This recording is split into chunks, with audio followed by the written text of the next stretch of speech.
So, shoutout sa viewers natin, paano bang connection ng TV to mixer, tapos sa mixer to player, from player to EQ, tapos EQ to amplifier, kung ano daw ang maging connection dito. So, dito siya, idol, ano, mayroon tayong DVD player dito, equalizer, tapos amplifier, mixer, at saka yung TV natin dito. So, nakadepende, idol, ano, ibig sabihin, kung mayroon tayong smart TV, ano, hindi naman gagaling sa ating DVD player yung source natin dito, kundi dito na sa TV.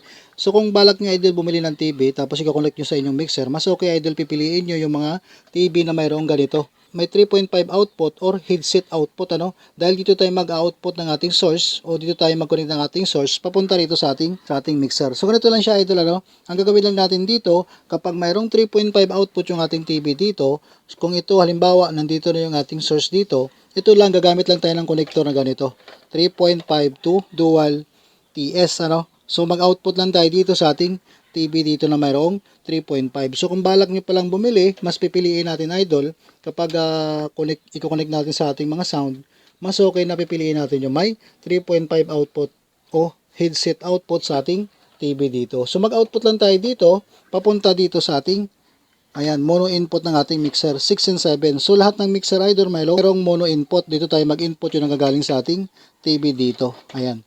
So, kung inyong source naman, idol, magagaling sa inyong DVD, dahil meron kayong gagamitin na DVD, so, ganito na lang gagawin natin. Dito tayo mag-output ng ating audio papunta dito sa ating mixer, tapos monitor na lang doon sa ating TV. So, ganito naman siya ang magbabago tayo ng connection dito kapag ganyan ang gagawin natin. Pero kung mayroon tayong TV, source na natin na magagaling sa ating TV, yung nagagamitin natin 3.5 to dual mono TS papunta rito sa ating mono input ng ating mixer dito. So ganito naman siya kapag ginamit natin yung ating DVD player dito, monitor yung ating TV dito, ganito naman magbabago tayo ng connector dito. So alisin natin yung connector na to.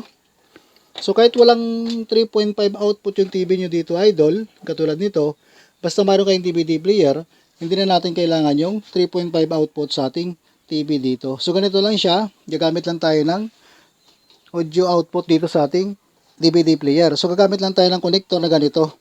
Dual mono TS sa dual male RCA, ano. So output tayo dito sa ating audio output. Ayan, left and right. Papunta ito ngayon sa input or mono input ng ating mixer dito. Ito, 6 and 7 ulit. Ayan. So yung nagagaling sa ating DVD player, kinuha natin yung audio dito, left and right, papunta rito sa mono input ng ating mixer dito. So ngayon, gagamit lang tayo ng isang connector dito mula sa ating, monitor ito, yung video ng ating output ng ating DVD player. So mag-output lang tayo dito, itong dilaw na to, papunta lang ito sa, sa RCA dito, na dilaw din, o video ng ating TV. So yan lang, idol, kahit walang 3.5, hindi na natin kailangan ng connection dito sa ating TV kapag mayroong tayong DVD player. So ganito siya, yung video dito napunta lang dito sa ating TV, tapos yung output ng ating audio napunta rito sa ating mixer. So ganito naman yung ating connection dito sa ating mixer to equalizer. Output lang tayo dito sa ating mixer. Gagamit tayo ng connector na ganito, mono TS to dual XLR male. So output tayo dito sa ating mixer, left and right lang yan, papunta lang ito sa ating input ng ating equalizer dito. So kabilang channel lang yan, channel 1 at saka channel 2 dito. Ayan. So input, yung nagagaling sa ating mixer. So ang last na connection natin dito, equalizer to amplifier. So mag-output dito tayo sa ating equalizer, channel 1 at saka channel 2. Ayan. Tapos papunta ito ngayon sa input ng ating amplifier. So audio input, kung ano naka-audio input ng ating selector dito ng ating amplifier, kung halimbawa naka-BCD selector siya, dito tayo mag-input. So nakatamang input tayo, mayroong signal na yan. So ganyan lang siya, idol, kapag ganyan ang ginawa natin. So nakadepende sa source na lang natin. Kung TV yung ating magiging source, palit lang tayo ng connector na 3.5, papunta lang din dito sa mono input ng ating pinag-inputan, yung nagagaling dito sa ating DVD player.